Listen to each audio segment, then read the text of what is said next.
All righty, here I am again. Hello, everybody, and welcome to another Midlife Mojo Monday. I'm Jill Lebofsky, and this is my Facebook group, Midlife Mojo. And every single Monday, 2 p.m. ish, I come to you with some kind of education, demonstration, or a special guest, somebody who I just feel can add something to the conversation around the woman over 40 and helping her thrive in her wellness. And as you know, every single week in this group on Sunday, I put out kind of a loose theme, let's say, about what we're going to talk about during the week.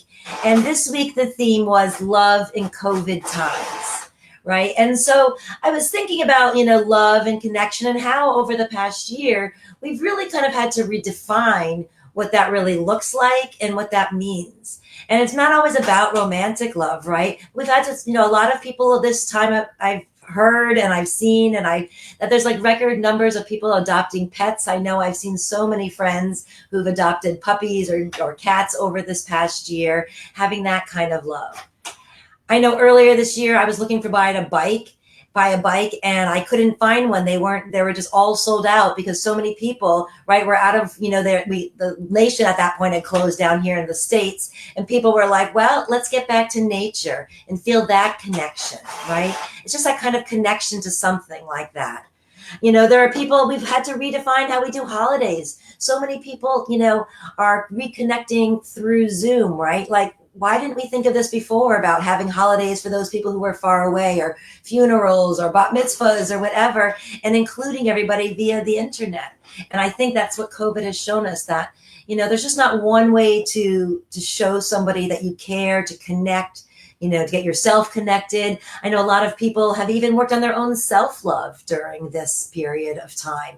They've, taken personal growth courses, or they're meditating, or they're journaling, and they're just trying to become, in love with themselves, putting themselves first. So, although like love comes, as I said, in many different formats and forms, and this connection that we're all searching for, today I'm going to talk specifically about the science of love. And this was a really interesting thing to research about. And this is specifically the science of romantic love that I'm going to talk about, because there is something to it. It's, as I said in my little preview, it's not all about, kisses and flowers and romance, and all of that. There's actually a lot going on inside both our body and our brain, both biologically, chemically, subconsciously. And so today's a really cool topic to kind of delve a little bit further into. So let's go ahead and get started. And so, there are 3 stages when you fall in love. So there's kind of that lust stage, right? I'm in lust with you kind of stage. Then there's a little bit of a deeper attraction that happens. And then there's just like the love stage. That's the attachment stage, where you get a lot, that's where we're talking more about long-term love in that sense. So let's start off talking a little bit about lust, right? How many of you have ever been in lust before, right? All of us, I think. We kind of, that's that kind of, somebody walks by you and it kind of looks at you, you look at them, you catch their eye or something, and like, ooh. Or maybe there's somebody, that you've been staring at work for a while, and you're just like, they are fine. Whatever it may be, right? We all kind of know that feeling of being in lust. Well, lust is driven by our sex hormones, specifically our testosterone and our estrogen. Now, people think of testosterone, how am I saying that right? Testosterone, thank you. Tongue-tied a little bit, as, a man's thing. But women also have testosterone, and as we age, it starts to lessen the production of it. And that's going to play a role in the sex drive. So not just of men, but also of women, right? These are the hormones, the estrogen, the testosterone, those are kind of the hormones that kind of put you on the hunt, right? That's this biological drive to find a mate that's going on. And then, although people experience love differently, the chemistry behind the initial rush of this kind of, love and this flush feeling and all the giddiness and all that is pretty universal. And there's a biological explanation for that kind of honeymoon stage of feeling that way. So to start with, we're going to talk about dopamine. So dopamine is created in both the brain and the adrenal glands, and it enhances the release of our testosterone. Dopamine affects various organs, including the genitals and the sweat glands, which towards the end there, we're going to talk about sweating and so forth. So kind of keep that in mind, that dopamine is helps with that as well as the senses. And that's also, we're going to talk a little bit about how senses come into play in a little bit. I mean, have you ever just kind of noticed when you are in those early stages of love, maybe you're sweating a little bit more, flushed a little bit easier, just everything around you, the music sounds better, the sky looks bluer, all that kind of stuff, right? Well, dopamine in this context is responsible for that kind of arousal, part of it at least. And because of this release of dopamine, our mood and our emotions improve, their influence. We get this feeling of excitement, this feeling of happiness. Meanwhile, as we got this testosterone at the same time, increasing our desire, but it's also increasing, I do use the word aggressive, but more like assertive behavior, right? That maybe push you out of your comfort zone to go approach that person that maybe you've been longing for, but haven't wanted to say anything to. And when we kind of get this rushes from this dopamine, that may give you the extra confidence to go move, to be a little more forward and do that in that way. It just may push you towards the person who's kind of like fueling this intense response that you're having. And then after the lust, like kind of where the relationship goes from there definitely varies depending on so many things, right? So it can get a little bit complicated, right? In the beginning, everything seems all, fun and games and in those first couple of weeks, maybe in those first couple of months. Right. But then reality sets in. We can't stay in that, in that stage there. All right. We kind of it's a little bit more complicated because we start to let our experiences start to influence a little bit about what's going on in that relationship.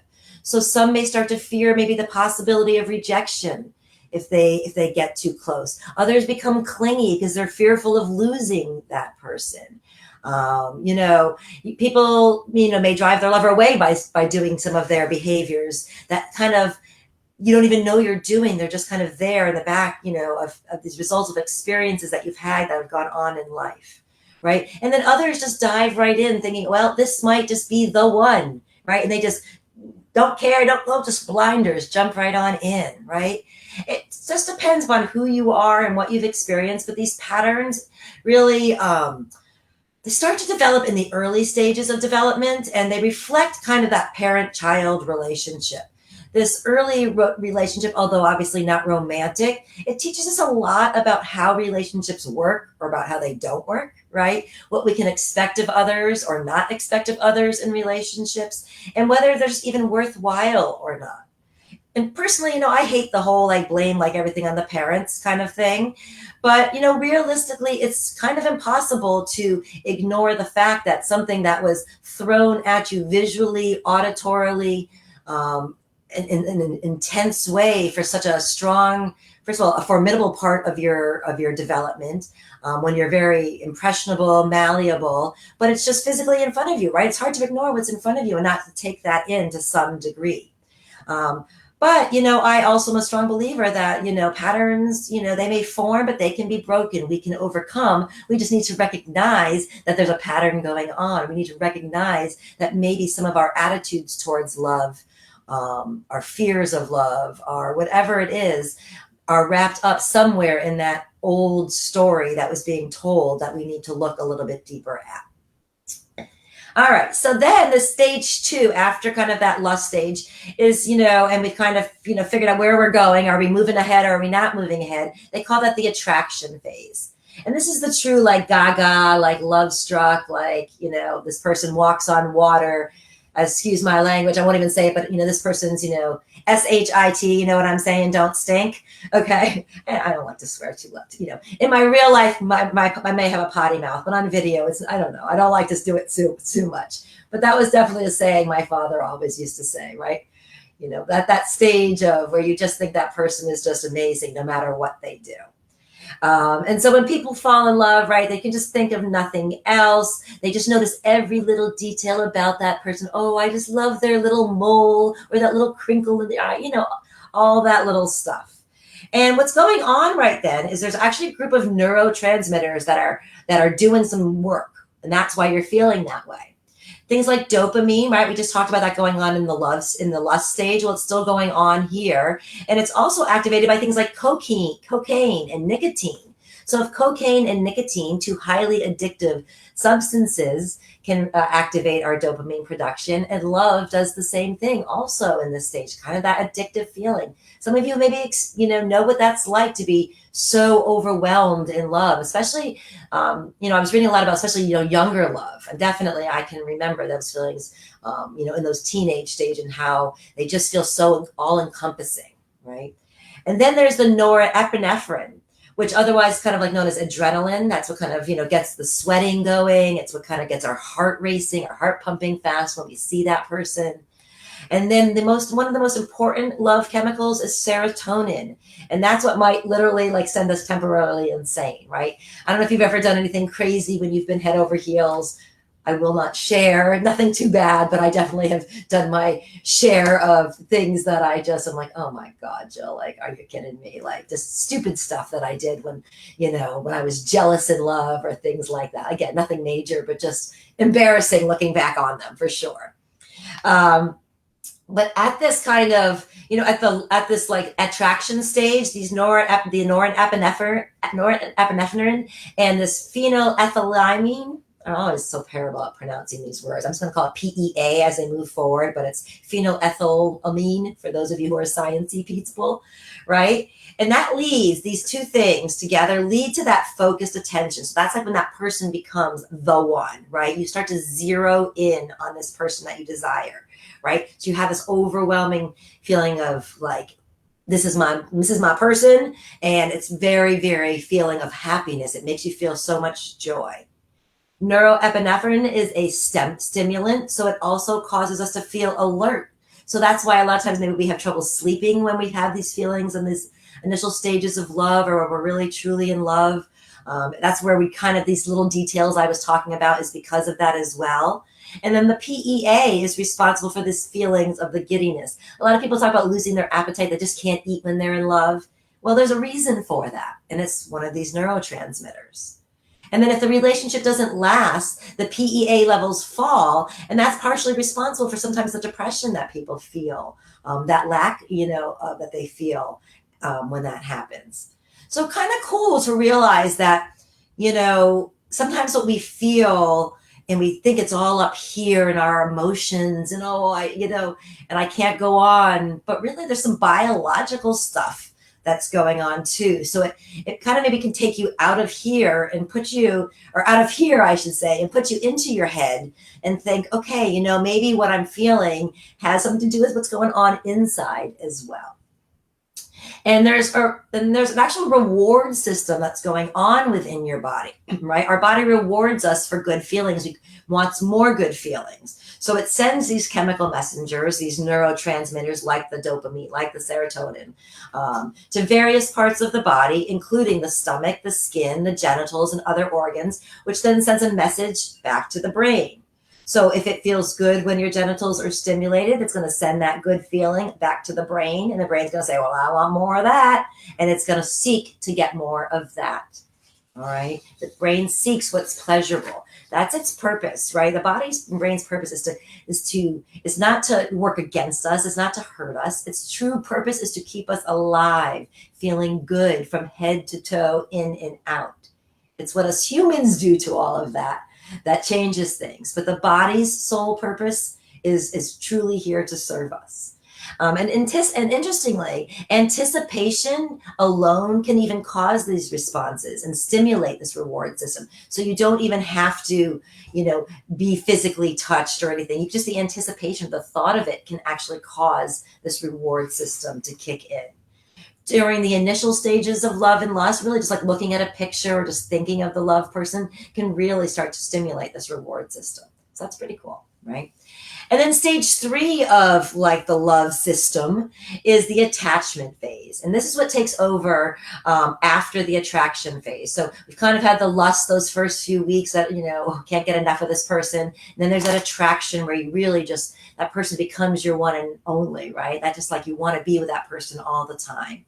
And then there's the attachment, right? That's what I call like the long-term love. That's where you kind of transition from that maybe mad passion to that more comfortable. And I'm not saying you can't have passion, but you know what I mean, that just more everyday love, like that appreciation of just being together. And it doesn't have to be this big, wow moment all the time, just the simple little things that carry you. And so if a relationship is going to last, it can't, the passion, yes, has to be there, but there has to be something more. And people, because we can't, right? We can't like stay in this gaga stage forever. We never get anything done, basically, right? It's the longer lasting commitment that bounds the couples together. Usually, from a biological purpose, it's for the purpose of children and procreating and carrying on, the human race. But important in this stage are two hormones that are released by the nervous system, which are thought to play a role in our social attachments. And that's the oxytocin. Now, a lot of us think of oxytocin from when we were pregnant, right? That release of that hormone that happens that causes that strong bond between mother and child. Well, that same exact hormone is released, oxytocin, when both men and women orgasm. And that's to bring them closer together as well, to forge their connection as well. Right? The theory goes that the more sex you have, the more you desire it. And I talk about that. Actually, I talked about that last Saturday. I co-hosted a sizzling sex class, and I can tell you guys more about that if you're interested. But, I co-hosted a class all about that. And I talked about one of the ways that, as women over 40 and our sex drive starts to wane, we don't initiate sex, or we don't even have it, or because we're not thinking about it. And, whether you sometimes want it or not, you got to initiate it. You got to do it, because there is a biological response that happens. And usually once we start the process, we get into it, right? It's up here that just makes us not want to. But once our bodies start to respond, we get into the moment. And then the more that we do that, the more that we want that. So it's just something to keep in the back of your mind. And then the other important hormone is called vasopressin, which is just another important hormone during this long-term commitment stage. So those are kind of the biological responses that happen. Like, what do you guys think about that? Pretty cool. I mean, like, to know that there's more to this, or am I just like the only science like nerd out here? I don't know. Well, in addition to these, what's going on chemically inside, there's also a lot of subconscious things that are going on when we're looking for a mate or we're attracted to a mate. Some of these things have gone on from our ancestral times. Evolution, times have helped us pick the partner. So what we're attracted to is based in long term, a lot of times, what scientists can relate, when they talk about like the ideal man, the ideal woman, it's just based on all of these traits from going back, centuries and centuries. So here's a few of them just to kind of say it's, and basically it all comes back to this, continuation of the human race, right? So researchers studying the science of attractions draw on this evolutionary theory because it's advantageous of us to mate with somebody who's got the best possible genes. So there's a subconscious search for somebody with the best possible genes, right? Because then we'll pass those along to our kids, ensuring that those healthy genes will get passed on for generations. So there are two things that are being studied along this in science that I was researching. One is about pheromones, which are our external hormones, and then just a facial and body appearance also. So I talked about earlier, I told you to remember about sweating and where it kind of came into play. So one of the things that, subconsciously that goes on is people's smell, right? We each secrete our own special smell. Probably know this, right? I mean, just if you're a woman who does laundry, you know this, right? Everybody's got their own special smell. So like hormones, pheromones are chemicals, but they're on the outside of the body. So they're in our sweat and in our other bodily fluids. And the science suggests that there's a subconscious this is a subconscious factor in our initial attraction to somebody. If you're a female, it can be closely linked to the health of your potential children, because they showed that there was a study they did where they gave women the smells of men's sweaty t-shirts and had them rate them. And overall, the women preferred the scents of men who had disease-resistant genes, profiles that would complement their own. So suggesting, again, subconsciously, that we look for these partners that can give us the strongest, healthiest babies. Pretty interesting, right? And then we also look for for people who are similar to us. So there's like, right, that whole thing about opposites attract, one another. And absolutely, my husband and I, we are definitely opposites on some things. And maybe that's also for some people that initial lust and attraction, or lust and that goes on. But as you start to head into that attraction and then uh, long-term attachment phase, they've shown some other things. And they say that in actuality, people are more attracted to like-minded people. One study found that of 1,523 couples, it analyzed the similarity of individual personality traits and found that couples' personalities synced up 86% of the time. And it's not just their personality traits. You're also likely to be attracted to somebody who has similar values to you, right? In another study of 1,500 people, every single couple held similar life views, including the ones who had just met. So again, subconsciously, we're seeking those people who are like us. In their appearance is another thing that people are attracted to. So beauty, they say, is in the eye of the beholder, and that is partially true, but there is a partial evolutionary thing that can be traced. So there are still several ways that does have this subconscious impact on us. For example, having a symmetrical face is generally considered a hallmark of conventional attractiveness. In men, having a long ring finger in comparison to the index finger is an indicator of more testosterone and therefore a higher sperm count, increased fertility, a healthier heart, and better genes. And then a study has found that who we find attractive is most strongly influenced by our life experiences, such as the kind of faces that you've been exposed to and the relationships that you form with those people with those faces. So, for example, having a positive relationship with someone you may have subconsciously paired their facial information with, or facial characteristics with, with their positive information. So subsequently, you may look for people with similar facial attributes to those people. So even though you're not thinking it, you may be. Research also suggests that familiarity and exposure to certain faces increases their attractiveness. So you prefer faces that are just much more familiar to you. I think I just repeated myself, but that's okay, right? We tend to judge a face that's very different from faces you've previously seen as less attractive. So that's kind of interesting. Traditionally, they say for women, a waist-hip ratio of 7 to 10 has been the ideal, and for men, 9 to 10, waist to hip what is going on with me today? Waist to hip ratio of 9 to 10.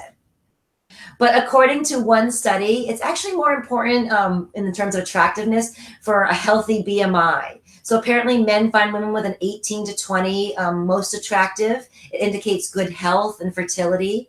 Well, women are subconsciously looking for men with body fat of around 12%, probably because too much body fat is associated with negative health associations, including heart disease, diabetes, and reduced fertility. And then also some scholars have speculated that the best time of year to find love is the fall. With the summer, the best time to kind of have those summer flings, right? We talk about summer flings. Well, there's a reason for that. It's the best time to find those short-term relationships. Well, winter is a lot harder sometimes to find those long-term relationships because we have our reduced activities that we're not out there and doing as much. Plus, also, we're just wearing a lot, more clothing, a lot less revealing clothing, which might, attract a mate as well. And then people tend to, right, we've talked in some of these midlife mojos about seasonal depression, just in general when the weather's cold and, not here in Florida. I hate to tell you all you cold people, it's probably about 90 degrees right now, but and beautiful and sunny. But most of you, I know it's dark. It's dark early. It's cold this time of year, maybe snow on the ground, and that can affect people's moods because you're getting less exposure to sunlight, things like that. So, that's kind of all about the science of love. That's a lot. There's a lot to it. And I hope you see that there's a lot more going on than just kind of the surface stuff, right? And that you can if you're aware of this, you can almost help yourself, guide yourself if you're looking right now towards your ideal mate, or maybe look at the mate that you have in a way differently a little bit. Like there were reasons why you were attracted to them. There's a reasons why you're still attracted to them, and kind of look a little bit for them. So that's kind of all I have specifically for this week's Midlife Mojo Monday. And I just want to make sure that you join me every Monday at 2 p.m. Eastern Time. And I do apologize that when I got on a couple minutes late, I did actually get on time. I was sitting there patting myself on the back for being on time. And then someone came on and let me know that that you couldn't hear me. So I apologize that I had to restart, and I'm hoping that this recorded well and that you all got this great information, and that you also received, on Friday, I sent out an ebook that I found called 100 Plus Romantic Ideas for Couples that I shared. So if you didn't receive that, let me know in the comments and I'll be happy to make sure you get that. You'll have to actually message me your email so I can get that to you. And then also, if you don't know, in my Midlife Mojo store, I have what's called the Sizzling Sex Bundle. And I have it on sale all through the month of February for $20 off. It's only $50. And that includes my 2 ebooks, my Sizzling Sex, Let Food Be Your Guide to probably not say it right. I think it's how food can transform your midlife mediocre missionary lovemaking to sensual and stimulating between the sheets. You can understand it's a mouthful, right? So that ebook plus the ebook Kitchen Foreplay that's got recipes to help complement that topic, as well as a 1-hour webinar, Midlife Mojo Between the Sheets. So I've got that on sale all through February for $50. That's $20 off in my store. Actually, I think I have it for $47 in there. So just a couple extra dollars cheaper. And that you can get at jilllabofsky.com. And then also, I just want to give a big shout out to all of you. You probably saw yesterday, I was so excited. I posted that we hit 900 members in this group. I'm so grateful to people like you, Lisa. Thank you. Oh, good. Yeah, Lisa, check your email. I've sent it to you twice. I did definitely send it to you. So definitely check again. Maybe it's in your spam. But it did go out to you twice. I did double check that. But I'm so grateful for people like Lisa, for all of you watching either live or watching on the replay, who have just supported this kind of Midlife Mojo movement, this mission of mine. You've shared with your friends. Obviously, you found what I'm sharing valuable enough to bring your friends into the mix. Some of you have been my special guests. I just can't thank you enough for helping this group grow. And I look forward. I always say 900 is fantastic, but 9,000 is even better, because I am on a mission to really change the conversation around women and aging. And as we all find our midlife mojo and start to thrive in these years, we go out there as a shining role model for our daughters, our granddaughters, our nieces, our goddaughters, just all little girls and all our younger counterparts out there, showing them that these are the years to not sit down in our rocking chairs and pick up our knitting needles, but it's really a time to look within, find our gifts. Maybe it's find our love, maybe it's reignite our love. Who knows what it is, but our time to find our midlife mojo. So I'm grateful for all of you who are a part of the 900. Actually, we're 900 and counting right now. We're 900 plus right now. So keep inviting your friends, keep participating, please giving me suggestions, and thank you for putting up for all of my tech stuff, all that kind of stuff, and just being here. I am grateful for you all. So that is it. Thank you. And I am going to send you off with my little end-in video. But here, have a great week, and I will see you in the group, and we'll see you next Monday back here for 2 o'clock for another Midlife Mojo Monday.